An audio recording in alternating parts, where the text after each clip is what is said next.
Les amis, bienvenue dans une nouvelle vidéo. On se retrouve pour évoquer la comparaison évidemment entre Ryan Cherki et Florian Wirtz. Alors c'est vrai que Florian Wirtz, sa signature, elle n'est pas encore officielle.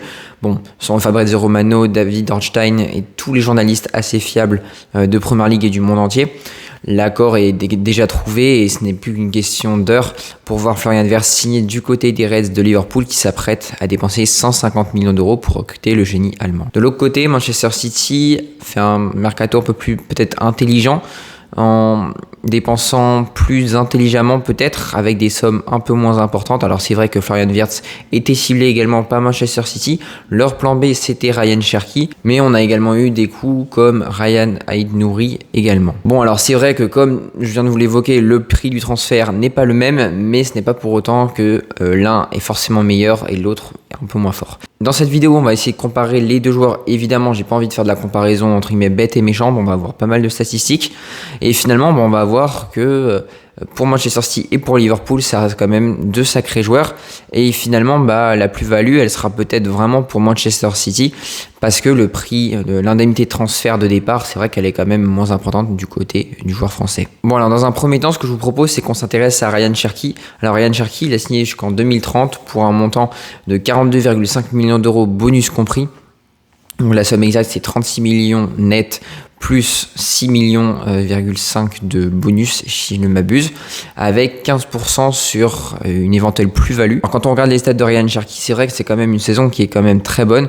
44 matchs, 12 buts, 20 passes décisives et environ 34 matchs de jouer, donc en 3097 minutes de jeu.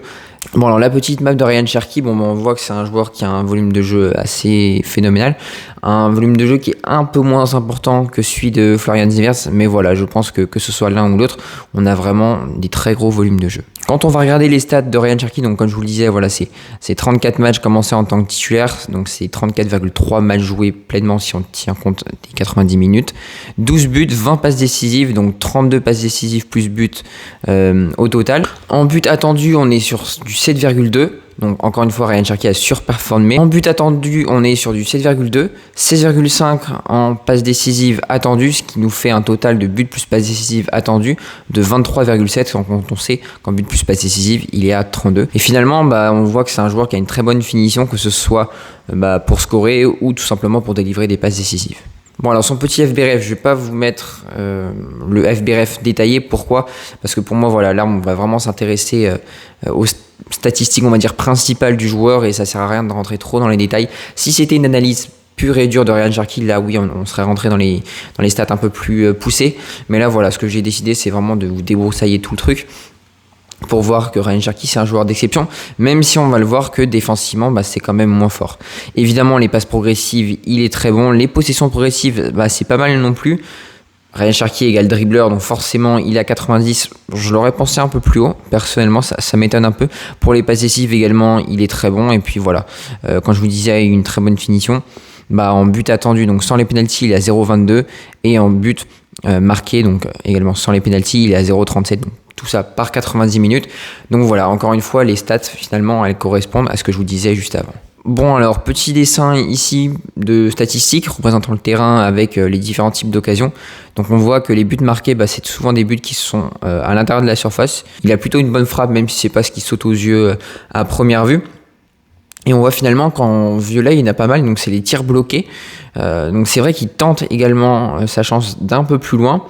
Et finalement, quand on voit les points rouges, il n'y en a pas beaucoup, il y en a un peu moins d'une dizaine, je pense. Et puis voilà. Mais également pas mal de tirs sauvés et d'un peu partout, on le voit même ici. Voilà, donc ça c'est vrai que c'est assez intéressant du côté de Ryan Cherki. Bon, et puis concernant la composition d'équipe, on voit que Cherki pourra avoir le poste de numéro 10 devant Claudio Echeverri.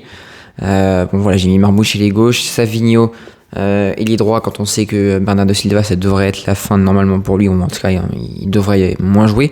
Reinders c'est évidemment ici, et bon, je pense que quand même Ryan Cherki est un cran au-dessus de Claudio Echeverri qui n'a pas encore d'expérience du plus haut niveau et notamment des championnats européens. Et donc voilà, je pense qu'avec le départ de Kevin De Bruyne, toutes les conditions sont réunies pour que Ryan Cherki s'épanouisse au plus haut niveau. Bon, alors évidemment, tout ça va pas s'effectuer en un claquement de doigts. Évidemment, il était dans le confort du côté de l'Olympique Lyonnais. Les joueurs sont moins forts du côté de l'OL également. Donc là, on va avoir un Cherki qui va vraisemblablement évoluer dans sa position préférentielle. Il aura des joueurs tels que Savigno, tels que Marmouche, tels que Erling Haaland, pour ne citer que, à ses côtés. Donc je pense que voilà, il va s'en retrouver vraiment grandi. Alors c'est vrai que vivre loin de sa famille, vivre loin de ses proches, vivre loin de sa ville natale, ça va pas être facile. Je pense qu'il y aura évidemment un temps d'adaptation. Alors évidemment, il y a quelques points négatifs chez Ryan Cherki. Alors je vais pas parler de tout ce qui est comportement parce que vraiment il y a une vraie amélioration là-dessus. Évidemment, il comprend le jeu, sinon il ne serait pas à Manchester City. Mais je vais plutôt parler des retours défensifs où là, pour moi, il a un assez petit moteur. Et pour moi, s'il veut vraiment passer un cap vraiment assez important, pour moi, il devra faire beaucoup plus de retours défensifs et être beaucoup plus endurant. Voilà, pour moi, je pense que c'est un peu ce qu'il dessert et on le voit d'ailleurs avec les statistiques de FBref. Et donc maintenant, ce que je vous propose, c'est de voir tout ce qui va concerner Florian Wirtz. Bon, alors maintenant, concernant Florian Wirtz, l'accord est tout à fait trouvé selon Fabrizio Romano. Montant de 150 millions d'euros, finalement, c'est ce qu'espérait le Bayer Leverkusen. Et puis là, on va avoir un Florian Wirtz qui va pouvoir tantôt évoluer en numéro 10, mais également, quelquefois, si jamais il y a des blessures, qui pourrait évoluer sur le côté gauche. Bon, alors Florian Wirtz, en compétition officielle, il y a 45 matchs, 16 buts et 15 passes décisives. Quand on regarde sa heatmap, là, on voit une heatmap un peu plus conséquente. On a un joueur allemand qui a un peu plus d'expérience et forcément, là ça joue, il a l'habitude de faire des saisons au plus haut niveau, niveau endurance c'est peut-être un peu meilleur. Bon, et finalement quand on va regarder les statistiques de notre ami Florian Wirtz, alors 45 matchs joués dont 36 en tant que titulaire, avec 37,9 matchs joués par 90 minutes. En expected goals, il est à 13, donc encore une fois il a marqué plus qu'il aurait dû. En expected assist, il est à 9,2 alors qu'il a inscrit 14 passes décisives, donc là encore une fois il surperforme. La somme fait 18,1, donc évidemment il est à 30 en but plus passes décisives, et évidemment il a lui aussi surperformé. Donc on voit encore une fois, comme chez Ryan Cherki, un joueur qui est au-dessus de la mêlée en termes de finition, que ce soit donc pour scorer ou pour passer. Bon, alors honnêtement son FBref il est encore une fois très propre. Défensivement, il y a même du vert dans tout ce qui est balle contrée et ça correspond finalement à l'heatmap que je vous ai montré juste avant. Bon, alors évidemment, le rôle d'un attaquant, ce n'est pas de défendre, mais on voit qu'il y a 32, 44 pour les interceptions, 35 pour les duels aériens gagnés. Bon, alors vous allez me dire, oui, c'est pas incroyable, mais ce n'est pas catastrophique. Et Ryan, c'est vrai que là, c'était un peu plus compliqué pour lui.